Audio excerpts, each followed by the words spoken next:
अपने पिछले 2 एपिसोड में हम बात कर चुके हैं और नियम 5 तक की हम चर्चा कर चुके हैं उत्तर प्रदेश राजकीय कर्मचारी आचरण नियमावली के, और इसके विभिन्न प्रावधानों के बारे में हम जान चुके हैं, परिभाषाओं के बारे में जान चुके हैं और अब हम इससे आगे की यात्रा प्रारंभ करेंगे। और आज अपने इस तीसरे एपिसोड में हम बात करेंगे नियम 6 और उससे आगे के उपबंधों के बारे में। और चूँकि हम इसको सरकारी वेबसाइट से ही देख रहे हैं, इसलिए हम पुनः उसी सरकारी वेबसाइट पर चलेंगे और नियम 6 और उससे आगे के प्रतिबंधों जो प्रावधान है उसके बारे में जानेंगे कि उनका अनुपालन हम किस प्रकार करें। तो आइए चलते हैं वेबसाइट पर। तो वेबसाइट पर आने के बाद ये है उत्तर प्रदेश सरकारी सेवक आचरण नियमावली 1956 यथा संशोधित, जो इस वेबसाइट पर उपलब्ध है, आप देख रहे हैं। और अब हम इसके नियम 6 से शुरू कर रहे हैं। इसके पहले के नियम की चर्चा हम कर चुके हैं, तो 6 से हम शुरू करते हैं।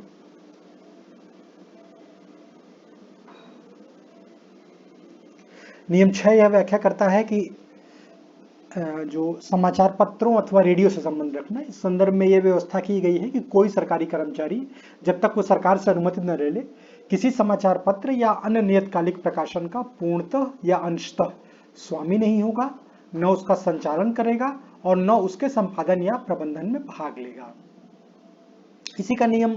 2 जो है, नियम 6 का उप नियम 2, वो ये कहता है कि कोई सरकारी कर्मचारी सिवाय उस दशा के जबकि उसने सरकार की या इस संबंध में सरकार द्वारा अधिकृत किसी अन्य प्राधिकारी की पूर्व स्वीकृति प्राप्त कर ली हो,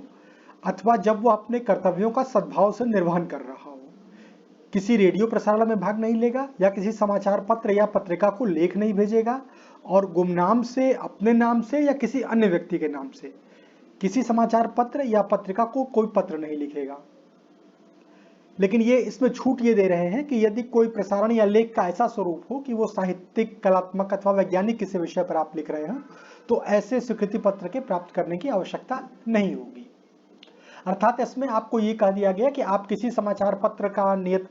या किसी अन्य पत्रिका, मान लीजिए कोई है नियतकालिक प्रकाशन, माने जो बार बार प्रकाशित होता हो, तो उसको आप जो है न तो आप उसमें स्वामी हो सकते हैं, न उसका संचालन करेंगे और न ही उसके संपादन या प्रबंधन में भाग लेंगे। अब जैसे मान लीजिए कि आपका कोई आपके विभाग की कोई पत्रिका निकल रही है या आपका संघ कोई पत्रिका निकाल रहा है या ऐसी कोई चीज है जिससे कि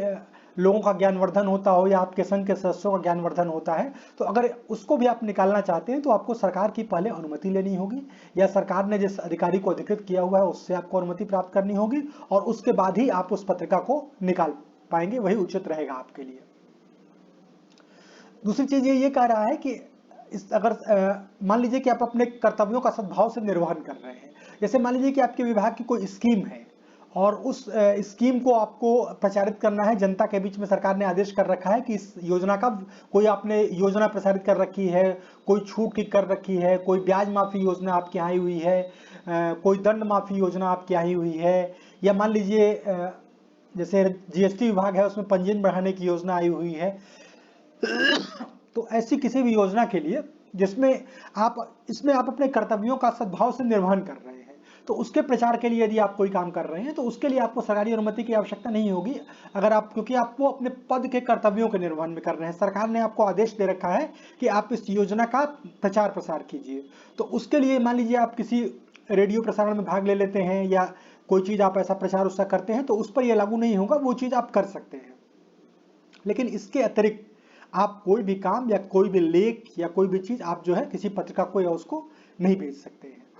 अब दूसरा, इसमें आपको ये छूट दी जा रही है कि अगर आप कोई साहित्यिक लेख लिख रहे हैं, आप प्रेमचंद जी पर आप कुछ लिख रहे हैं, किसी अन्य साहित्यकार पर आप कुछ लिख रहे हैं, या आप अपनी कोई कविता कहानी ऐसी लिख रहे हैं जिसमें कि सरकार की कोई आलोचना नहीं है, कोई राजनीतिक विषय नहीं है, कोई ऐसी चीज नहीं है जिससे समाज के किसी वर्ग पर विशेष प्रभाव पड़ता हो, किसी की आलोचना होती हो, आप ऐसी कोई चीज नहीं लिख रहे हैं तो आप उसको लिख सकते हैं। कलात्मक भी वो होगी तो भी आप लिख सकते हैं, और वैज्ञानिक हो, आपने कोई चीज जो है, कोई तथ्य आपने खोज के आधार पर निकाला है, बशर्ते ये हमेशा ध्यान रखिए कि विवादास्पद नहीं होना चाहिए। कोई भी चीज आप, मतलब गरिमा का आपको हमेशा ध्यान रखना है कि गरिमा में वो होनी चाहिए, विवादास्पद कोई चीज आप न ले आइए, आप ऐसी कोई मान्यता न दे दीजिए जो कि सरकार के ही जो मान्यताएं हैं उसके विरुद्ध हो जाए, तो ऐसी कोई चीज आप नहीं करेंगे। उसके अतिरिक्त अगर आप कोई साहित्यिक, कलात्मक अथवा वैज्ञानिक अगर आप कोई चीज लेख लिख रहे हैं, कोई वो लिख रहे हैं, तो उसकी आपको अनुमति है और उसके लिए आपको किसी स्वीकृति पत्र के प्राप्त करने की आवश्यकता नहीं होगी।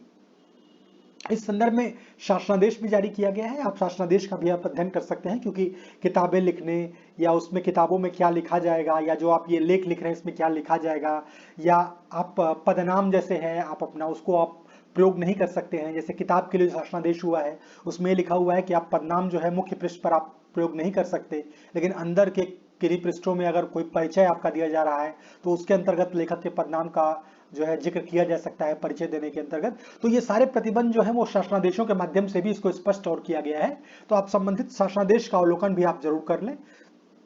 ताकि आपको इस संदर्भ में ज्यादा जानकारी हो।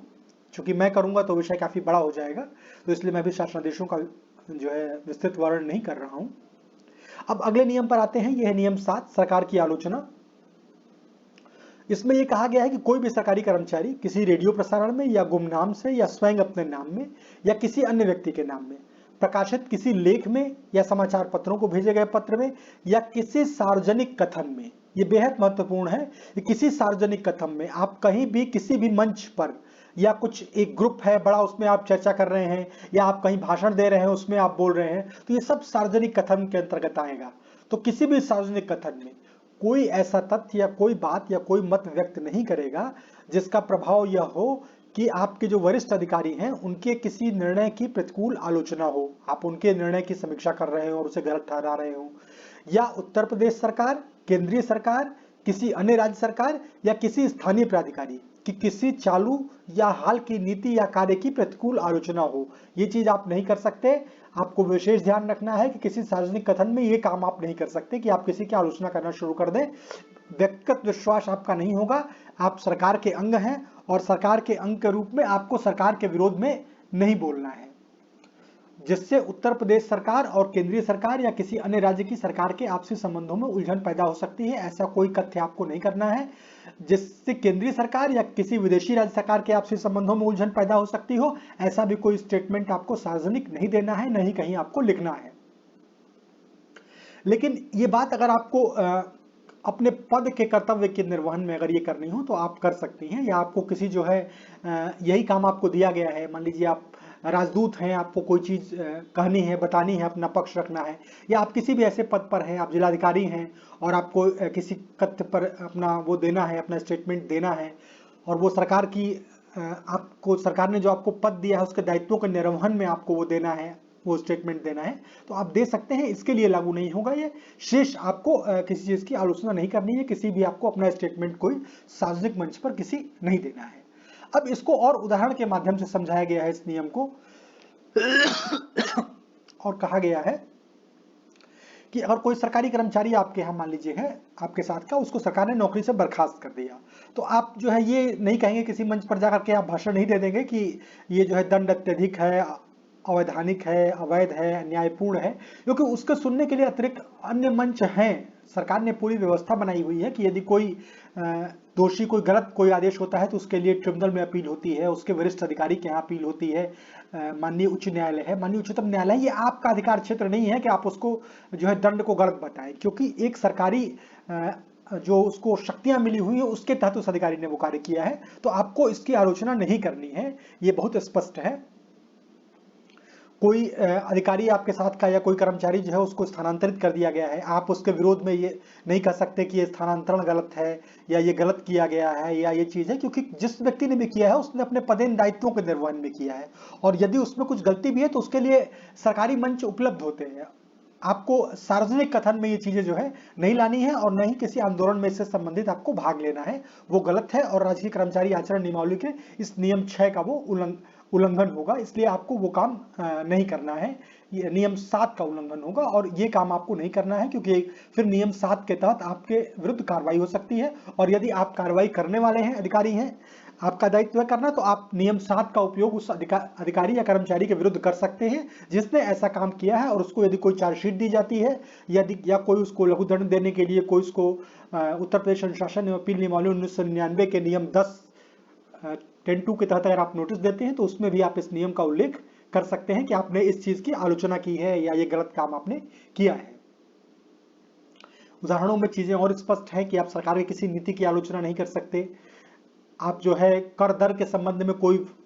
मत जो है व्यक्त नहीं कर सकते जो सरकार ने लगाया हुआ है, भूखंड अगर कोई है, किसी उत्तर प्रदेश की सीमा पर कोई भूखंड है और दो राज्यों के बीच में अधिकतर विवाद चलते रहते हैं कि ये भूखंड मध्य प्रदेश का है, यूपी का है, बिहार का है, यूपी का है, किसी भी अन्य स्टेट का है, तो इस संदर्भ में आप कोई सार्वजनिक रूप से मत व्यक्त नहीं कर सकते हैं सरकारी कर्मचारी के रूप में। और इसके अतिरिक्त आप विदेशी राज्य के किसी निश्चय पर कोई मत प्रदर्शित नहीं कर सकते हैं कि उसने कोई रियायत समाप्त कर दी तो आप उसके संदर्भ में बोल रहे हैं कि वो उन्होंने गलत किया है या सही किया है, जो किया है, तो इस संदर्भ में आपको अपना मत व्यक्त करने की कोई आवश्यकता नहीं है, नहीं आप इस संदर्भ में कोई मत व्यक्त करेंगे। तो इन चीजों का विशेष ध्यान रखना है कि राज्य के कर्मचारी के रूप में, राज्य सरकार के कार्मिक के रूप में आपकी अभिव्यक्ति की स्वतंत्रता पर यह निर्बंधन है और इनको आपको ध्यान रखना है। जहां आपको अधिकार मिले हुए हैं वहीं आपके ऊपर ये प्रतिबंध भी आरोपित किए गए हैं और इनका आपको विशेष ध्यान रखना है। इसके बाद नियम 8 जो है वो किसी समिति या अन्य प्राधिकारी के समक्ष साक्ष्य देने के लिए नियम उल्लंघित करता है और ये कहता है कि कोई सरकारी कर्मचारी सिवाय उस दशा के जबकि सरकार की आपने पूर्व स्वीकृति प्राप्त कर ली हो, किसी व्यक्ति, समिति या प्राधिकारी द्वारा संचालित किसी जांच के संबंध में आप कोई साक्ष्य नहीं देंगे। और यदि कोई स्वीकृति आपको प्रदान कर दी जाती है तो साक्ष्य जब आप देंगे तो उत्तर प्रदेश सरकार, केंद्रीय सरकार या किसी राज्य सरकार ये किसी नीति की आलोचना नहीं करेंगे। लेकिन ये भी कह रहे हैं कि मतलब इसके प्रोविजो में आपको एक छूट दी गई है कि इस नियम में जो दी गई बात है वो निम्नलिखित के संबंध में लागू नहीं होगी। और वो क्या है कि साक्ष्य जो प्रदेश सरकार, केंद्रीय सरकार, उत्तर प्रदेश सरकार के विधानमंडल या संसद द्वारा नियुक्त किसी प्राधिकारी के सामने दी गई हो उनके समक्ष आप दे सकते हैं। और साक्ष्य जो किसी न्यायिक जांच में दी गई हो वो भी आप जो है साक्ष्य दे सकते हैं। इसके अतिरिक्त आप कहीं और नहीं दे सकते हैं। इसकी बात जो है इस उसमें कही गई है। तो आपको विशेष ध्यान रखना है जब भी आपको कोई नोटिस आती है या ऐसा कोई वो बुला रहा है आपको कि आप आइए हमारे सामने जो है साक्ष्य दीजिए, तो आपको इसको ध्यान से पढ़ना है और उसी के अनुसार आपको कार्रवाई करनी है कि आपको वहां जाना है, आपको साक्ष्य देना है या नहीं देना है। इस चीज को आपको तय करके और तभी आपको वहां पर साक्ष्य देना है। अगला नियम है नियम 9 और बहुत महत्वपूर्ण नियम है, इसको अधिकतर लोग इसका ध्यान नहीं देते हैं। और ये कहा जाता है, इसमें लिखा हुआ है कि सूचना का अनधिकृत संचार, कि कोई सरकारी कर्मचारी जब तक उसको किसी विशेष आदेश से या किसी सामान्य आदेश से या उसको कोई कर्तव्य सौंपा गया हो तब तक प्रत्यक्षता या अप्रत्यक्षता कोई सरकारी लेख या सूचना किसी सरकारी कर्मचारी को या किसी ऐसे अन्य व्यक्ति को जिसे ऐसा लेख या सूचना देने या संचार करने का उसे अधिकार न हो, न देगा और न संचार करेगा। और इसी में बहुत स्पष्ट लिख दिया गया है कि किसी सरकारी कर्मचारी द्वारा अपने वरिष्ठ पद अधिकारियों को दिए गए अभ्यावेदन में किसी पत्रावली की टिप्पणियों का या टिप्पणियों में से उद्धरण देना इस नियम के अर्थ के अंतर्गत सूचना का अनधिकृत संचार माना जाएगा। अर्थात लोग जब अपने किसी बचाव में कोई तर्क देते हैं तो लिख देते हैं कि इस पत्रावली में ये है या इस पत्रावली के इस टिप का लें या कभी कभी उसकी कॉपी भी लगा देते हैं, तो ये सूचना का अनधिकृत संचार माना जाएगा क्योंकि आपको उसकी परमिशन नहीं है। जो आपके पास फाइल है उससे आप कोई भी कोटेशन लेकर के अपने बचाव में आप यूज नहीं कर सकते हैं, ये इसको जो है इसमें स्पष्ट लिखा हुआ है। और न तो आप ये किसी और को दे सकते हैं ये सूचनाएं, ठीक है ना। तो ये आपको विशेष ध्यान रखना है कि किसी भी फाइल के किसी अंश को या किसी उसको आप अपने बचाव के लिए यूज न करें क्योंकि वो उस फाइल का पार्ट है। सूचना के अधिकार या उसके अंतर्गत जो चीजें हैं वो इससे अलग हैं, उसकी बात मैं नहीं कर रहा हूं। अभी ये केवल राजकीय कर्मचारी आचरण नियमावली के नियम 9 की बात कर रहा हूं जो ये प्रावधानित करता है कि जो आपको जिस लेख को या सूचना देने का या संचार करने का आपको अधिकार नहीं है उसको न तो संचार उसका कीजिए और न ही जो है किसी दूसरे को दीजिए और न ही खुद उसको कहीं पर भी टिप्पणी कीजिए, उसकी लिखिए उसके बारे में। तो इसको विशेष ध्यान देना है क्योंकि कई मामलों में जो है दंड इसी आधार पर मिल जाता है कि आपने सूचना का अनधिकृत संचार किया है। कोई फाइल आपके पटल की थी या कोई चीज आपके अधिकार में थी, कोई फाइल आपके अधिकार में थी और आपने उसकी टिप्पणियों का यूज किसी प्रत्यावेदन आपने दिया उसमें कर दिया और लिख दिया कि इसमें ये लिखा हुआ है, तो वो सूचना का अनधिकृत संचार माना जाएगा क्योंकि वो आपके पदी दायित्व में आपको दी गई थी। तो अब आप उसका कहीं भी यूज नहीं कर सकते हैं, ये उसका उल्लंघन होगा नियम 9 का। इसके बाद नियम 10 की बात करते हैं और नियम 10 जो है चंदे की बात करता है और वो कहता है कि सरकार की पूर्व स्वीकृति प्राप्त करके आप किसी धर्मार्थ प्रयोजन के लिए या कोई अन्य वित्तीय सहायता मांग सकते हैं या उसमें भाग ले सकते हैं उसको इकट्ठा करने के लिए, लेकिन केवल किस लिए? डॉक्टरी सहायता, शिक्षा या सार्वजनिक उपयोगिता। इस बात की अनुमति आपको नहीं होगी कि आप किसी अन्य चीज के लिए चंदा मांगे। इसमें उन्होंने उदाहरण भी दिया हुआ है कि कोई भी सरकारी कर्मचारी सरकार की पूर्व स्वीकृति प्राप्त करके जनता के उपयोग के लिए किसी नलकूप के बेधन के लिए या किसी सार्वजनिक घाट के निर्माण या मरम्मत के लिए चंदा जमा कर सकता है। तो आप चंदा ले सकते हैं, लेकिन केवल कल्याणकारी कार्य जो इसमें स्पष्टता वर्णित है केवल उन्हीं के लिए प्राप्त कर सकते हैं, और उसमें भी आप बहुत संलग्न होने का प्रयास मत कीजिए। इस नियम का विशेष ध्यान रखिए और इसके अंतर्गत जो प्रतिबंध आपके ऊपर लगाए गए हैं उसका विशेष ध्यान रखिए, उसका हिसाब किताब क्लियर रखिए, नहीं तो इसके अंतर्गत भी आपके खिलाफ कार्रवाई हो सकती है। तो आपको इस नियम को भी जानना चाहिए, और चंदे में आप किन चीजों के लिए चंदा ले सकते हैं इन चीजों का आप विशेष ध्यान रखें। राजकीय कर्मचारी के रूप में अपने दायित्वों का आप पूर्ण परिपालन सुनिश्चित करें। अब इसके आगे के जो नियम है उसकी चर्चा हम अगले जो अपना एपिसोड होगा उसमें करेंगे। तब तक के लिए नमस्कार।